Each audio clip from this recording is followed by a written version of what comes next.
Hello Internet, my name is the Golden Stalfos, and today we're gonna get spoopy because, Halloween and stuff. Um, I haven't really done any Halloween videos, unless you count the Yu Yu Hakusho video, because I guess that's a scary topic. There's ghosts and demons and such, ooh. But, yeah, I haven't really done anything for it yet, so Halloween is tomorrow. So I guess I'm gonna do a video today and one tomorrow that'll be extra super spoopy. Um, so what I wanted to do is talk about the two scariest games I've ever played. And they're scary in completely different ways, and I guarantee you they're not the first games that come to your mind. um, so the first game I wanted to talk about today is Metroid Prime 2, which is absolutely fucking horrifying. Now, first of all, it's worth noting that Metroid is kind of supposed to be scary. I mean, it's based on Aliens, the horror film. So, like, duh. But most of the games in the franchise aren't like anywhere near as scary as that one. Um, it, and there's a couple of reasons for it. The biggest thing is just that Prime 2 really brings across this feeling of being in over your head. You're not just lost in a scary world.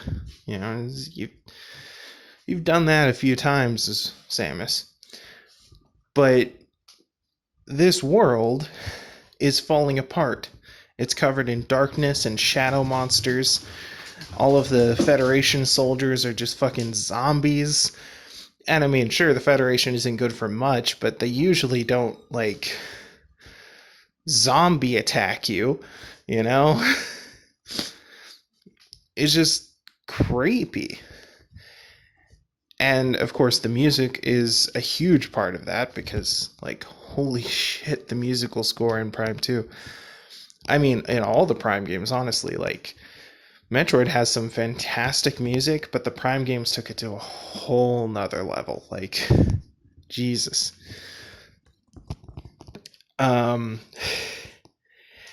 And possibly the most controversial mechanic, the Dark World.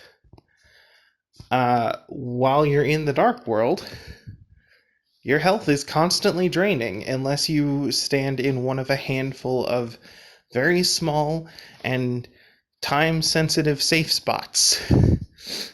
And that's fucking terrifying, right? It's a constant race from one safe spot to another, hiding in the dark, trying to figure out where you are, where you can go, and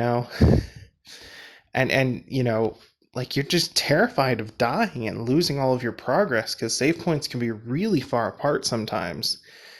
And man, when you put the music on top of that and the the flashing of your health bar and everything, oh man, it just tears at my heart. Gets me pumping so crazy. I mean, even to this day, it's still a little bit fucking scary, even though I know the game really well and I know how to get through that. It still kind of gets me a little bit. And, yeah. They also, I mean, there's also an ammo mechanic, which, like, is supposed to make you feel like resources are scarce, which it does. But the main problem with that is just that resources felt so scarce, I never wanted to use them, you know? So, yeah. And I mean, like, it's not like the ammos are equally useful. Like, you need light ammo way more than you need dark ammo. Because all the enemies are darkness monsters, you know? You're not going to kill them with darkness ammo. I mean, you can use it on the random light world enemies, but why not just use your power beam? Um, so, there's that. And mostly I only ever switch to dark ammo when I need it for a door, you know? So, yeah. And also the fact that you need it to open doors, even though it's a very limited resource, can be very frustrating. I mean, it also makes you not want to use your ammo because you're like, oh shit, what if I use this and then I don't have anything left for, a door that I need to open later? Um, so, yeah. Metroid Prime 2 Echoes creates fear by making you worried for your own survival in the game, right? And it does it in a subtle and simple way, right? Like, in theory, any game could have that fear factor, right? Like, I don't want to lose, I don't want to lose, I don't want to lose, because losing is annoying and you lose a bunch of time and it's, you're afraid of that happening. But Prime 2 really goes out of its way to build the entire game around that sensation and make sure that you're always worried about losing. You always feel like it could be just around the corner. You can never tell if all these corpses are going to stay corpses or if they're going to jump up and turn into fucking tripod darkness monsters and fuck you over, you know? And of course, because it's a Metroid game, you have to solve puzzles and navigate a complex environment while you're doing all of this. And there's a lot of extra pressure to solving a puzzle when your health is constantly ticking down and you're surrounded by zombies who might, pop up at any second. And, you can never really tell if there's gonna be another monster lurking in the darkness until you see that black goop oozing around,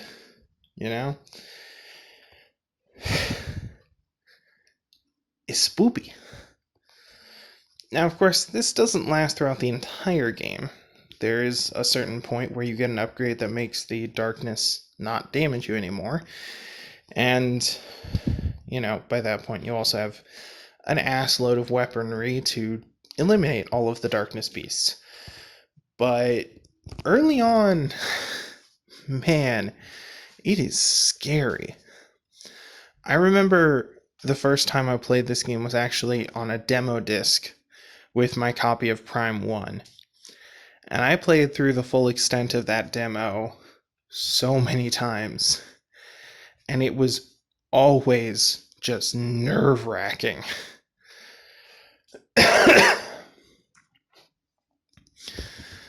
And when I finally did get the full version of the game a lot later, I played through it, and it was just as fucking terrifying. And there was so much new shit to scare you. And it's really good. It's really good at building that atmosphere of you are a tiny little speck and you will die. But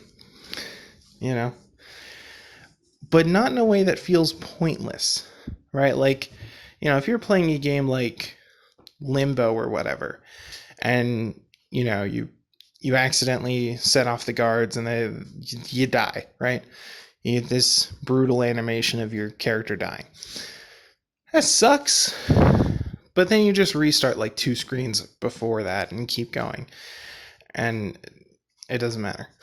You're not afraid of that animation. You're just annoyed by it.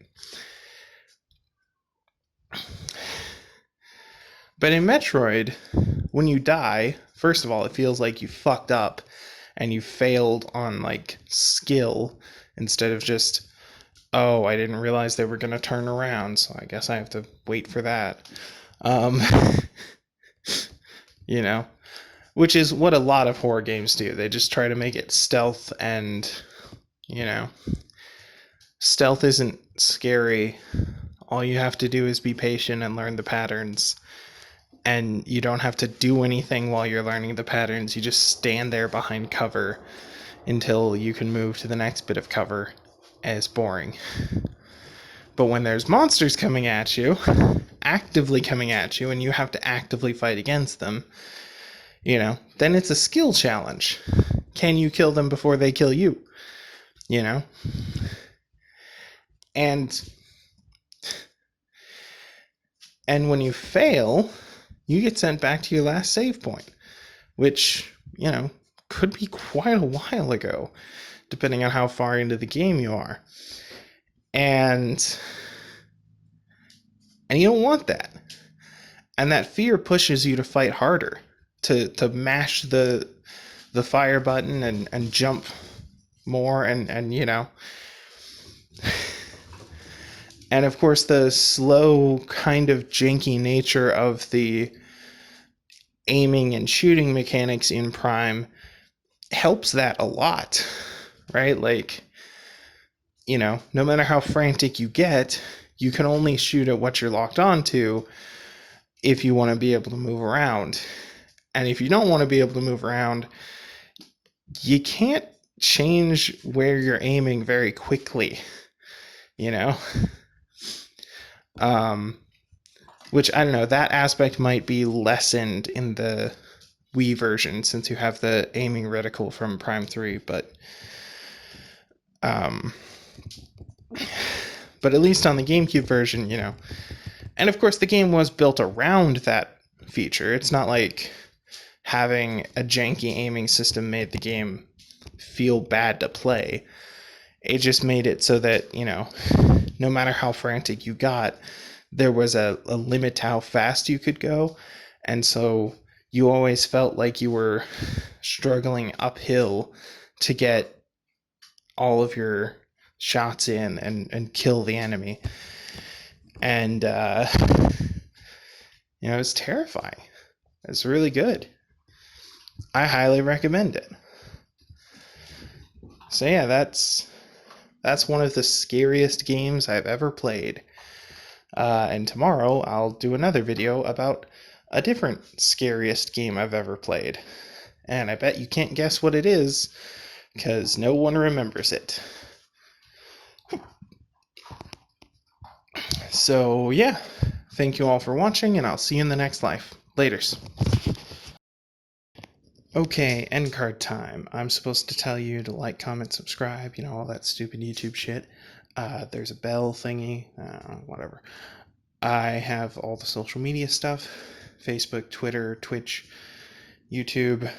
Mostly I use Facebook and Twitter to tell you about my Twitch and YouTube uploads.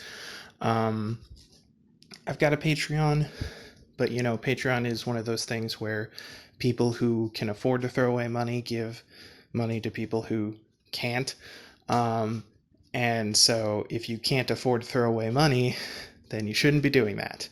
And if you can afford to throw away money, consider charities. There's a pandemic, there's global warming, there's millions of people in the world who don't have toilets, which is just awful. So I've linked a few charities in the description down below in case you're interested in that. And if you can't donate money to a charity, consider donating some of your time, because that's also very useful. And yeah, thanks for watching. Bye.